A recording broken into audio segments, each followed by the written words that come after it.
coincidence. I just need to be awake 24/7 and following the story. It could be done, though. I'll see what I can do. I'll make a couple of phone calls. We'll find out, guys. We head into game number 5 here between our two pro players, and spawning in the top right, a player that definitely needs a lot of support right now. He's currently 0-4 down. He is one of the most underrated Protoss players on the planet. In high Grandmasters as well, but he is unable to make anything stick right now. In a little bit of a desperate spot, he's on Neoplanet S. Can he begin the comeback? Representing Team Dignitas, we have DreAm. His opponent, spawning in the bottom left-hand position, is the red Terran player, an absolute staple of the European StarCraft scene since the beta of Wings of Liberty. Creator, well, definitely executor of the 5-Rax Reaper build, notorious for that, and a strong showing in almost all tournaments he plays in. Can he complete an absolute whitewash here? Representing Western Wolves, we have Morrow.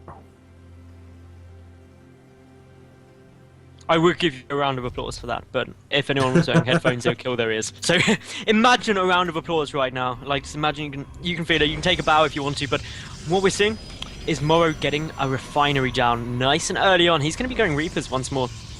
All right, so Morrow once again choosing the Reaper route. And if we take a quick look around the edge of DreAm's base here, we can see that the amount of cliff space available for Reaper to hop up isn't the largest. I mean, Star Station is pretty huge, but he has about, I'd say, between a third and a half of the base to actually work with here. Yep. And he can always hop up to the third if necessary to heal and pop back in.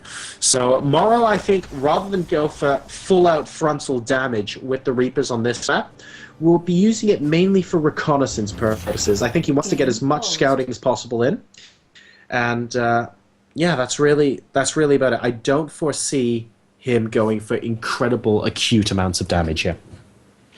I would agree with you. There's no second barracks as well, which is different to the last game where he went for a big commitment to those Reapers, and therefore we need to wait and see what we're gonna get. But I think 1 or 2 Reapers coming out, then maybe into just a Reaper expand is the most likely thing, and that's really safe. And there's nothing wrong with that. These two are now going to go back in, so we will get to see what Morrow has planned. But ultimately, DreAm, he's apparently having a little bit of lag issues, which isn't too helpful for him.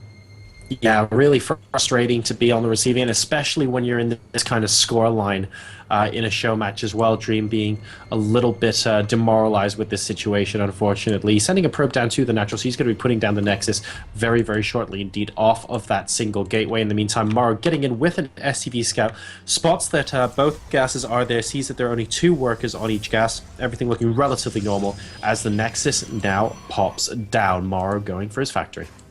Now, the big difference here is that, obviously, this is a bit of one-base pressure up against a relatively fast natural base. The one thing that we need to keep a big eye on is whether Morrow goes for a 1-1-1. It's highly likely, well, it's not highly likely because he doesn't have a second gas, but he is going to be going for it. So this isn't a massive commitment. It's just going to be some Widow Mine drops, which is incredibly frustrating. And we should also point out as well, of course, getting the gas before the barracks means that you have 100 gas available to you when the barracks completes. So Morrow didn't actually go for Reaper in the end. He wanted to get that fast factory out, and it's specifically so that he can get these drops in. And it looks like the Mothership Core now getting chased back just before the SCV can finish that bunker. And he is going to be able to get that bunker down. This is going to frustrate DreAm to no end. The bunker completes. The SCV will start repairing it as well. And there are 3 Marines in it. Very, very frustrating position for a Protoss player. And these drops now are just going to hit even harder. I have a bad feeling about this. I have a really bad feeling as well, because DreAm, he's got 1 Stalker out and 1 Sentry. That is not really enough to deal with this. He can photon overcharge that Nexus shortly. He is about, well, he's 6 energy away from being able to use that photon overcharge. So we'll be able to deal with this shortly. Nice little snipe off there with the Stalker on the SCV. Nice. Really effective, but still, the drops are going to come in, and those drops are not going to be too fun. Really not indeed. The bunker is going to go down. It looks like he's electing to salvage it rather than get as much damage on the Nexus done as possible. And we have got a lot of Marines and Widow Mines moving out on ground. On the left-hand side here of Neoplanet S, a medevac now being boosted out into the center. So we'll watch to see if that heads straight up into the main. In the meantime, he has started his command center behind this. So nothing too crazy. He's going for the early drops, but he does know that he has to macro behind it as well. DreAm has no idea this is incoming right now. No, there's a hallucinated Phoenix on its way across, but it's not going to get there until after this medevac is already coming up. He's just doing a little bit of shuffling, whether he wants Marines or, of course, Widow Mines in there. So that's something we do have to keep a nice little lookout for. But now in comes the drop. The Widow Mines starting to burrow. Luckily, there is an observer already on its way, but a big detonation goes down straight away. 3 kills there. And 3 Marines in the natural as well, Maddles. This is DreAm is being pulled in every direction at once right now. He's at 37 supply to 41. And the Mothership Core and the Stalkers are going to clear up the 3 Marines in the natural. But look at how much stuff is still left in the main base here. There's a lot he's chasing the Observer. If he gets the Observer, that would be huge. But the Observer crucially manages to fly away. It does mean, though, that the Widow Mine... Oh, no, he gets it! No detection! Oh, that is massive. Now, this means the main base can't mine for just such an extended period of time, Jorasar. This is hugely frustrating. The Mothership Cores are taking a good amount of fire from these Marines and will fall as well. This is now massive amounts of damage being done by what is, in reality, a relatively small commitment. Yeah, this drop has done so much damage. 30 workers apiece in supply right now, but the income for Morrow is just significantly greater because there's been no mining from these mineral patches for quite some time now for DreAm. Finally picks apart that Widow Mine as well. Really nice bit of harassment from our Terran player here. And now he's going to be floating the factory over for some extended scouting and reconnaissance. He's got Stim and Combat Shield on the way as well. So potential for some sort of follow-up timing. Yeah, he's going to be aiming to go for sort of... It'll probably be around 13 minutes 30. I would guess when that push will come in. Around then is when I'll be hitting. So DreAm needs to be really cautious that that push does come in, but he's getting an Immortal down at the moment, starting his Robotics Bay, and just continuing somewhat as normal. And I don't think that's a bad choice, because DreAm will know that for that push to hit, that it was a 1-1-1 style. The Command Center, even though it is now placed down in the natural base, will have been delayed. And therefore, considering the fact that DreAm didn't lose a hideous number of workers, he's not in the best spot, but he's not in a terrible spot either. And the best thing he can do is just tech up, keep kind of boosting out those probes, and get ready to hold the next push. Yeah, I think you really summed it up there and hit the nail on the head. DreAm has to make sure that he's comfortably able to hold to a point where he has enough units left over that he might have the option to counterattack. That leads to situations where your opponent might overextend, or might just make too many units and you just have a better economy in the long run and things like this. If you don't put that kind of pressure on your opponent, it means that Morrow can just sit back and do whatever he wants, attack whenever he wants, and know that there aren't any repercussions. So DreAm has to keep those threats alive. And here comes the follow-up push here from Morrow. How will DreAm hold this? Now, this is really interesting. Morrow coming in a lot earlier than I thought he would. I thought Morrow was actually going to wait until he got +1 down, but he's not. He's just going to go in with nothing but Stim and Combat Shield. Really bold move. You can see how DreAm is able to hold this. He's pushing back the factory, but that's bringing all of his units forward, and suddenly DreAm sees that there's quite a large chunk of infantry there. He's got to be really cautious here, Jorasar. He's actually, Morrow's actually going to attempt to land the factory there, which is interesting because it depends really which player this is going to benefit more. We have the good force field to start up with, but he's actually managing to lift up his units and bring them to the other side of the force field, so that's not going to do too much for that. A sentry almost getting picked off there, and DreAm is now moving out, being offensive against this army. He has to be careful though, because the Stim could really snipe off a large number of units, and Morrow's going to be dropping in the main base. Does DreAm have units there? A single Zealot being warped in is not going to be enough.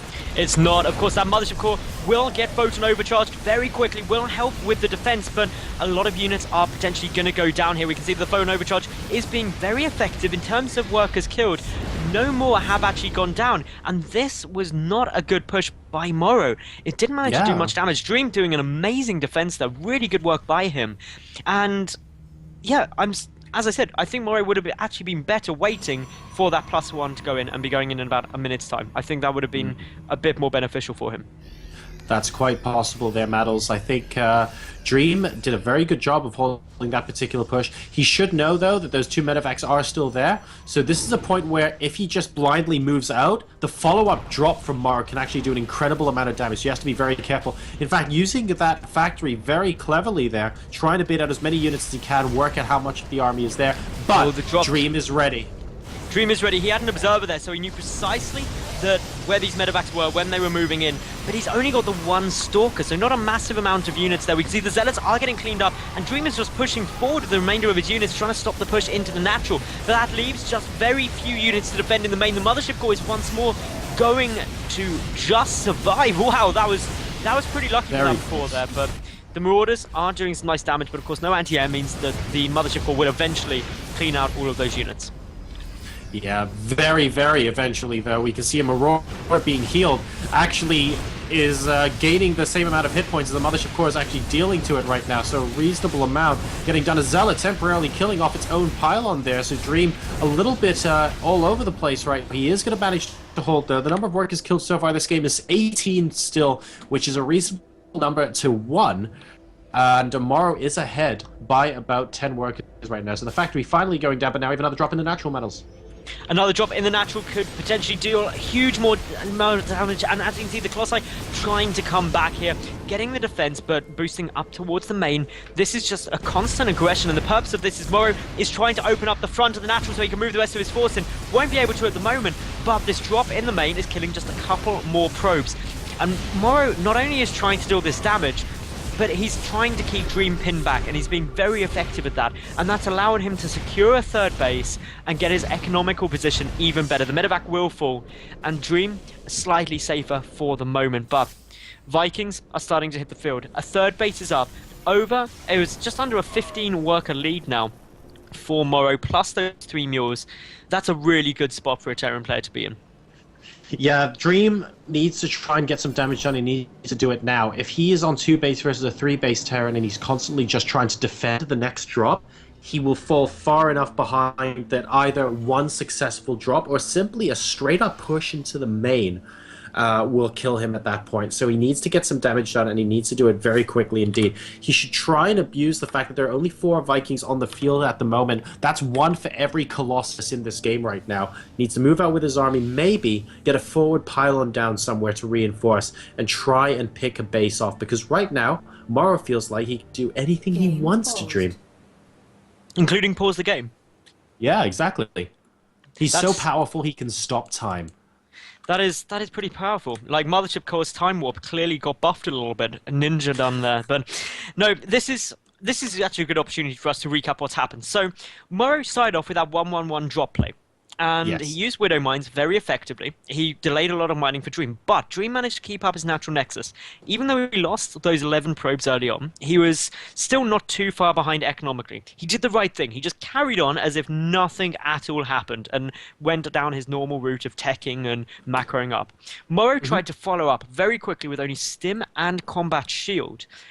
DreAm defended it perfectly, really forcing Morrow back, but Morrow, relentless, carried on with lots of drops and lots of poking and prodding, getting a lot of basically contained down, and that meant that he was able to secure a third base and get in a good economical position, as well as kill off about another 13, 14 workers. So that leaves him in a spot now where actually Morrow, he's ahead by 20 supply, but there's a good number of Colossi out here for DreAm, and not that many Vikings out for Morrow. That's right, and I feel like the DreAm, he needs to make this count right now. The Vikings are going to start coming out 2 at a time. There will be a point where the Viking count will just be sufficient, especially with a Ghost on the field later on, to deal with the Protoss ground force. This is DreAm's possible time now to maybe shut a base down, but all he's doing is hovering between his main and his natural, waiting for the next attack to come in. He needs to be a lot less defensive if he wants to take this game. I would 100% agree with you. He can't just sit back and macro up, because DreAm, he's taking his third, but Morrow's already had his third up for, I believe, 3, maybe even 4 minutes now. It's a significant amount of time to have an additional base over your opponent with so many more workers. There's nearly a 20 worker lead here at the moment for Morrow, plus 3 mules. And DreAm just doesn't seem content to move out past the front of his natural expansion, and that's such a big problem for him right now. The longer he waits, the more Morrow's going to get ahead, which is really frustrating, and also really sad for DreAm in a way, because there was a time in this game where it looked like a push from him might have just done the goods, and right now I think that window is very quickly closing. I just don't think he can do it anymore. No, there's too many Vikings coming up. There's Ghosts as well. The tech switch is already going on there for Morrow, and making 4 Ghosts at a time. Remember in the game on Daybreak how good his EMPs were. That's right. Like, the EMPs were absolutely spectacular in that game, and there weren't storms, unfortunately, to match those. So our Terran player completely and utterly walked over the Protoss army on that occasion. DreAm's just going to use this army to try and defend the 3rd base. He won't be able to do so for some time. He's up to 181 supply, and his upgrades are okay. He's gone up to +3 armor. He's now starting a +1 attack as well. So only on that single forge. But, oh, this army from Morrow is just looking so strong. It is looking very, very scary. It does have the 2-1 upgrades. Compare that to the 0-3 upgrades currently down for DreAm. DreAm does have his Templar archives, but he doesn't have Storm researched. So he's relying completely on those Colossi for the splash damage and the Archons. But yeah, look at just how many Vikings there are there. A huge number. They're going to move forward, but we see the Stalkers are going to try and engage them head on. We've got a massive engagement coming down here. The infantry dealing with those Zealots incredibly quickly.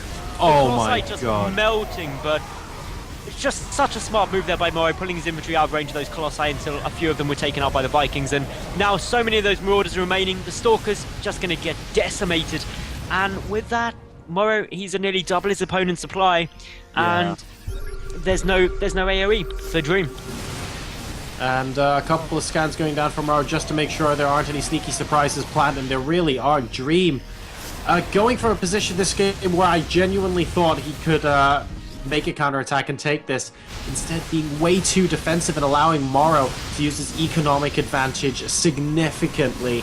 That really is going to spell the end, and that means that Morrow is now on the cusp of winning this show match 5-0, Maddles, and that's a huge accomplishment for our Western Wolves player. It is a massive accomplishment, and I think it's also worth stating that DreAm, he did play really well. We know from speaking to him in the lobby, and we also saw in this game, that he's been having tremendous lag issues. And that somewhat explains that quite a few of DreAm's problems throughout this best of 9 have been down to his micro. And if you're having bad issues with your lag, your micro is going to slip. It's inevitable. And I can't help but look back and basically recall all the times that if DreAm maybe, for whatever reason, had better micro, saved some of those oracles, not extended his Colossi forward, he could have perhaps turned out differently. But DreAm, being ever mannered, being ever a great sportsman, we see with the GG and the grats to Morrow. But Morrow is today's victor, winning 5-0, and therefore will take home